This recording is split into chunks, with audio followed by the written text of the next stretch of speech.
This is IGN. Coming up, it looks like Beetlejuice is already a massive hit. Welcome to your IGN Daily Update.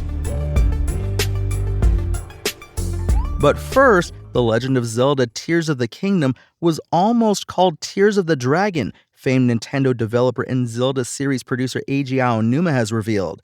Nintendo Everything translated comments from Aonuma featured in the Japanese art book for Tears of the Kingdom, in which he said the team veered away from that name in case it spoiled a major plot point for fans.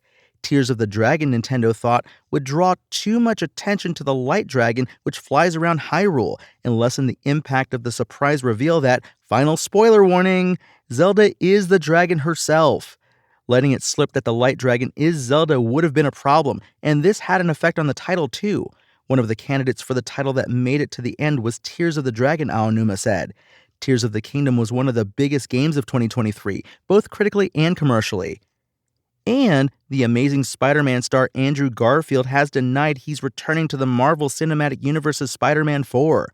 Garfield told IndieWire that he won't return as Spider-Man again, despite him doing so in Spider-Man No Way Home, alongside original on-screen Spidey Tobey Maguire and current iteration Tom Holland.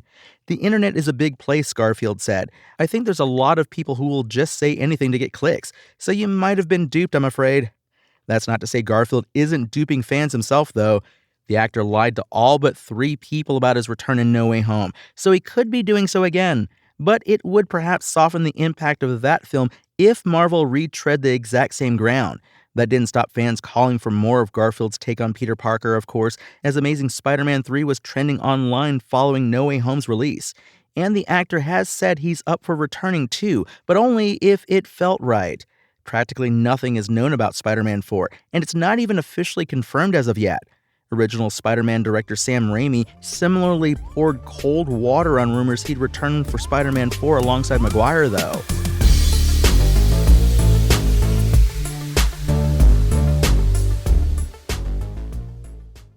Beetlejuice had a massive $110 million opening weekend, marking the second biggest September debut of all time in the US. Variety reports that Tim Burton's horror comedy sequel, which arrives 36 years after the original and sees many of its stars reprise their roles, is ahead of 2019's It Chapter 2, which had a $91 million debut, and second only to 2017's It, which had a $123 million debut in the September box office debut list. As for 2024 debuts, Beetlejuice is in third behind Inside Out 2 and the all-conquering MCU movie Deadpool and Wolverine. Beetlejuice also enjoyed a strong debut internationally, adding another $35.4 million. That makes for a worldwide total of $145.4 million off a $100 million production budget. IGN's Beetlejuice review returned a 7 out of 10. We said Beetlejuice is a charming if weightless legacy sequel where the whole cast is having fun. Does Beetlejuice's commercial success mean a third film is now inevitable? Tim Burton has cast doubt on the possibility of Beetlejuice 3, but you never know.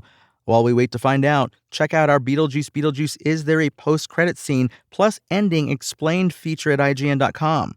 Meanwhile, sci-fi horror interquel Alien Romulus is now up to $314 million worldwide, a month after release, off a relatively modest budget of $80 million. That's your IGN Daily Update. My name is Tony Jackson, and if you want more news on your favorite games and entertainment topics, make sure to visit us at IGN.com. You can also download our free app on your phone or console, and subscribe to our weekly podcasts through the podcast service of your choice.